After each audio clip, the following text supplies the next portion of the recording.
Hello everyone, welcome back on my YouTube channel. Production management में आज के lecture में हम लोग डिस्कशन करेंगे लाइन बैलेंसिंग पे। क्या होता है लाइन बैलेंसिंग और लाइन बैलेंसिंग के मेन ऑब्जेक्टिव्स क्या होते हैं, क्यों लाइन बैलेंसिंग एक इम्पॉर्टेंट और सिग्निफिकेंट रोल प्ले करता है प्रोडक्शन ऑर्गेनाइजेशन। ठीक है, अगर मैं किसी प्रोडक्शन यूनिट की बात करूं, किसी मैन्युफैक्चरिंग यूनिट की बात करूं, तो लाइन बैलेंसिंग की क्या इम्पॉर्टेंस है और क्या वर्थ है। ठीक है, तो ये हम डिस्कशन करने जा रहे हैं आज के सेशन में। So let's cover. सबसे पहले मैं आप लोगों को समझाता हूँ प्रोडक्शन का क्या मतलब होता है। लाइन बैलेंसिंग समझने से पहले आप प्रोडक्शन समझ लीजिए। वैसे तो आप लोगों को पता ही होगा क्योंकि ऑलरेडी हम डिस्कस कर चुके हैं बहुत सारे टॉपिक्स, तो प्रोडक्शन के बारे में तो आपको पता होगा ही। ठीक है, प्रोडक्शन क्या होता है, प्रोडक्शन मैनेजमेंट क्या होता है। प्रोडक्शन इनपुट्स को आउटपुट में कन्वर्ट करना। इनपुट्स में मैं बात कर रहा हूँ रॉ मटेरियल्स की। ठीक है, रॉ मटेरियल्स को यानी कि सेमी फिनिश गुड्स हैं या फिर जो अनफिनिश्ड गुड्स हैं उनको प्रोसेस करके आउटपुट यानी कि फिनिश गुड में चेंज करना प्रोडक्शन कहलाता है। ठीक है, जैसे कि जो भी हमारे पास इनपुट्स हैं, इनपुट्स में हम क्या क्या यूज़ करते हैं। इनपुट्स में हम मैन, मटेरियल, मशीन, मेथड और मनी, इन सब को ट्रांसफॉर्म करना विद द एप्रोप्रिएट प्रोसेस और मेथड, और आउटपुट यानी कि फिनिश गुड में चेंज करना प्रोडक्शन कहलाता है। ठीक है, अगर मैं इसको इसके साथ systematic sequencing, proper planning and controlling add कर देता हूँ तो इसको पूरे को हम प्रोडक्शन मैनेजमेंट कहते हैं। Production management is the activity in which inputs convert into outputs with proper planning, scheduling or controlling, that is known as production management. अब प्रोडक्शन मैनेजमेंट में लाइन बैलेंसिंग क्या होता है। Line balancing is also known as assembly line. Line balancing को assembly line के भी नाम से जाना जाता है, किसी किसी ऑर्गेनाइजेशन में इसको असेंबली लाइन भी बोलते हैं। ठीक है, और कहीं कहीं इसको लाइन बैलेंसिंग बोलते हैं। तो कुछ अलग अलग एरिया वाइज भी हम इसको अलग अलग तरीके से जान सकते हैं कि भाई क्या है लाइन बैलेंसिंग या असेंबली लाइन या फिर लाइन बैलेंसिंग, असेंबली बैलेंसिंग भी बोल देते हैं। So it is arranging of production line. Production line को अरेंज करना ही लाइन बैलेंसिंग कहलाता है। ठीक है, अब जैसे हम बात कर रहे हैं प्रोडक्शन डिपार्टमेंट की। अब प्रोडक्शन डिपार्टमेंट में नंबर्स ऑफ मशीन्स इंस्टॉल होती हैं। ठीक है, किस मशीन को कहाँ पे इंस्टॉल करना है according to the appropriate process.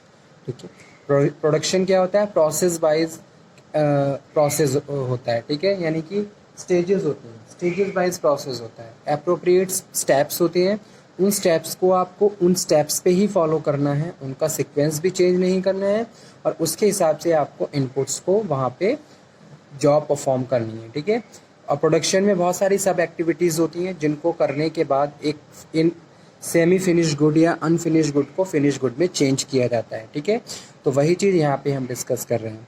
Line balancing is a arranging of production line so that there is an even flow of production from one workstation to next, so that there are no delay of the any workstations. ठीक है, line balancing क्या है, line balancing arranging of production line. Production line को arrange करना। Production line में बहुत सारे सब डिपार्टमेंट्स होते हैं, सब एक्टिविटीज़ होती हैं, तो उनका प्रॉपर अरेंजमेंट, उनका प्रॉपर सिक्वेंस ही प्रोडक्शन लाइन कहलाता है।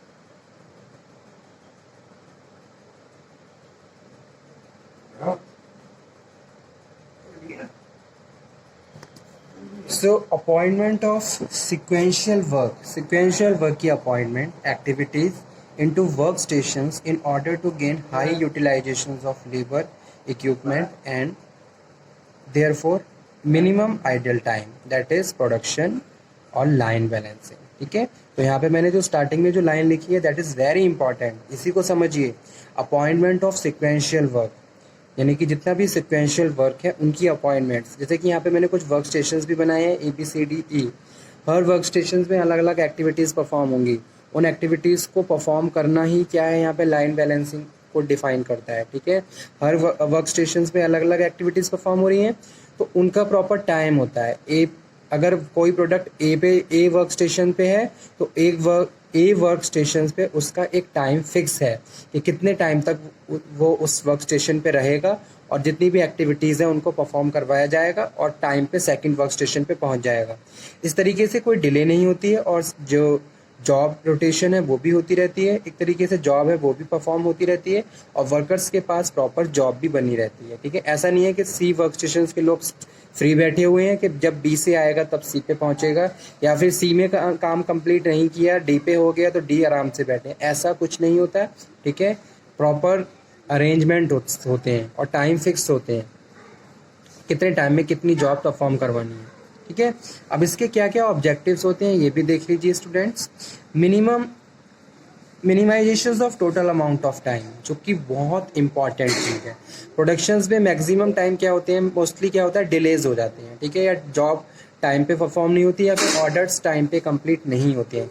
लेकिन अगर आपने लाइन बैलेंसिंग कर ली है तो आपका minimization of total amount of time हो जाएगा। ठीक है, टोटल अमाउंट कम हो जाएगा और आप मिनिमम टाइम में जो भी रिक्वायर्ड ऑर्डर्स हैं या फिर जो भी ऑब्जेक्टिव्स हैं आप उनको अचीव कर सकते हैं। So that is very important thing for the production manager, क्योंकि प्रोडक्शन मैनेजर यही चाहता है कि भी उसका जो भी ऑर्डर है वो टाइम पे कंप्लीट हो जाए, क्योंकि मैक्सिमम टाइम क्या होता है कि डिले हो जाती हैं, टाइम बढ़ जाता है। तो उसी के लिए इस तरीके के मेथड्स यूज किए जाते हैं ताकि हम प्रॉपर प्रोडक्शंस की एक्टिविटीज़ को परफॉर्म कर सकें और प्रोडक्शंस कंप्लीट कर सकें। ठीक है, सेकंड है ensuring smooth flow of production. Smooth flow of production बना रहता है, हर स्टेशन पे प्रॉपर प्रोडक्ट है और जितने लोग हैं वो सब लोग अपने अपने जॉब, जो भी आपने जॉब डिवीज़न किया है, एलोकेशंस ऑफ रिसोर्सेज किया है, ठीक है, उसके हिसाब से सब लोग प्रॉपरली काम कर रहे हैं।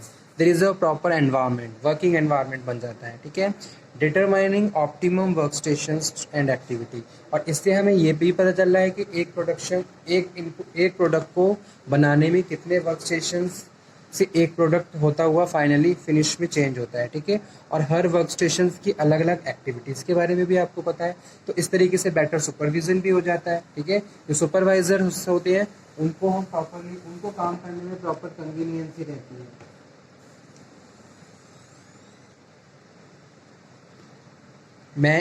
मेंटेन मोरल ऑफ वर्कर्स का मोरल बनना रहता है। ठीक है, ऐसा नहीं है वर्कर्स को की जॉब डिफाइन नहीं है, उनकी भी जॉब डिफाइन है, वो भी सेल्फ सेटिस्फाई हैं। ठीक है, और इस हिसाब से क्या है, एक फेवरेबल एनवायरनमेंट क्रिएट होता है। वर्कर्स का मोरल अगर बुस्ट है, अब वर्कर्स मोटिवेट हैं तो उसका असर पूरा क्वालिटी पे भी पड़ता है। ठीक है, इसीलिए हम किसी भी ऑर्गेनाइजेशन की बात करें, उस ऑर्गेनाइजेशन में वर्कर्स सेटिस्फाई होनी चाहिए, मोटिवेटेड होनी चाहिए और उनका मोरल हमें बूस्ट अप करते रहना है ताकि हमारी प्रोडक्शंस एफिशिएंसी और प्रोडक्शंस की क्वालिटी मेंटेन रहे। ठीक है, इम्प्रूव क्वालिटी हम प्रॉपर इम्प्रूव कर सकते हैं। अप्रोप्रिएट मेथड्स आप यूज़ कर रहे हो और सारे स्टेप्स आपको पता है और सारी एक्टिविटीज़ आपको पता है। ठीक है, तो अगर कहीं पे भी कोई फॉल्ट है तो आप इजीली उसको पिक कर सकते हो, उसको कंट्रोल कर सकते हो और चेंजेस की रिक्वायरमेंट है तो इजीली चेंज कर सकते हो। ठीक है, so there is a proper flexibility in production also और बेटर सुपरविज़न, और बेटर तरीके से आप सुपरविज़न भी कर सकते हो। ठीक है, तो इस तरीके से line balancing play very significant role. Line balancing का ये प्रोसीजर है, क्या है प्रोसीजर देख लीजिए। स्टेप्स, इसमें मैंने 4 स्टेप्स के बारे में डिस्कशन किया है लाइन बैलेंसिंग के। So these steps are, first one है determine what task must be perform, क्या टास्क परफॉर्म करना है सबसे पहले हमें ये पता होना चाहिए। ठीक है, and unit of a finish product, तो एक प्रोडक्ट को बनाने में कौन कौन से टास्क परफॉर्म करने हैं सबसे पहले आपको वो डिफाइन करना है। So that's why first steps contain determine what task must be performed to complete 1 unit of a finish product. Second step है estimate in the task time, फिर आपको क्या करोगे, टास्क के टाइम को एस्टिमेट करोगे कि भी कितना टाइम लग जाएगा इसको परफॉर्म करने में, और उस टाइम को आप एस्टिमेट करके टोटल टाइम कैलकुलेट कर लेते हो कि भी टोटल प्रोडक्शंस को ऑर्डर को कंप्लीट करने में कितना टाइम लगेगा, ठीक है। So in the workers to perform each task. Third one है डिटरमाइन द साइकिल टाइम। इस तरीके से आप पूरी साइकिल का टाइम डिटरमाइन कर लेते हो, ठीक है। Step 4, assign each task to workers and balance the assembly line. इससे हर टास्क को प्रॉपर कैलकुलेट करने के बाद पूरी असेंबली लाइन को आप कैलकुलेट कर लेते हो। इसमें हम एनालिसिस की बात कर रहे हैं, डिटरमाइनिंग द वर्क स्टेशंस, कितने वर्क स्टेशंस हैं, एक वर्क स्टेशन में कितनी फंक्शंस, कितनी एक्टिविटीज़ परफॉर्म होनी है, उनके लिए कितना प्रिस्क्राइब टाइम होना चाहिए, कितनी कॉस्ट लगेगी, वो चीज़ भी कंसीडर की जाती है। इस हिसाब से हर वर्क स्टेशंस की ओवरऑल कॉस्ट और सारे वर्क स्टेशंस का ओवरऑल टाइम एंड कॉस्ट, ठीक है। यही प्रोसीजर होता है लाइन बैलेंसिंग का। स्टेप 1, स्टेप 2, स्टेप 3 और स्टेप 4। स्टेप 4 में determining the work station, group the individual task. फिर लोगों के टास्क को आप क्या करोगे, ग्रुप कर दोगे। एलोकेशन, यानी यहाँ पे हम डिवीजन ऑफ वर्क की बात कर रहे हैं, जिसको डिवीजन ऑफ लेबर भी बोल देते हैं, ठीक है। Equal amount of work at each station. Her station पे इक्वल अमाउंट ऑफ वर्क आपको कैलकुलेट करना है ताकि कोई भी डिले ना हो, ठीक है। और इवेल्युएट द एफिशिएंसी, और एफिशिएंसीज को आप इवेल्युएट करते हुए चलिए, कैलकुलेट करते हुए चलिए। तो यही प्रोसीजर है लाइन बैलेंसिंग का, जो प्रोडक्शन मैनेजर फॉलो करता है और अपनी ऑर्गेनाइजेशन में काम को प्रोसीड करता है, ठीक है। तो आज का टॉपिक हमारा यही था स्टूडेंट, जिसमें हमने डिस्कशन किया लाइन बैलेंसिंग के बारे में। नेक्स्ट लेक्चर में हम लोग फिर से मिलेंगे और फिर से बात करेंगे एक नए टॉपिक पे। तब तक आप ये पढ़िए, इसको समझ लीजिए। कोई डाउट, कोई क्वेरी तो आप दोबारा से डिस्कशन कर सकते हो, ठीक है। Okay student, thank you very much. Stay healthy, stay motivated always. हमेशा मोटिवेट रहिए, पढ़ते रहिए, और कोई डाउट हो तो आप डिस्कस करते रहिए। Thank you.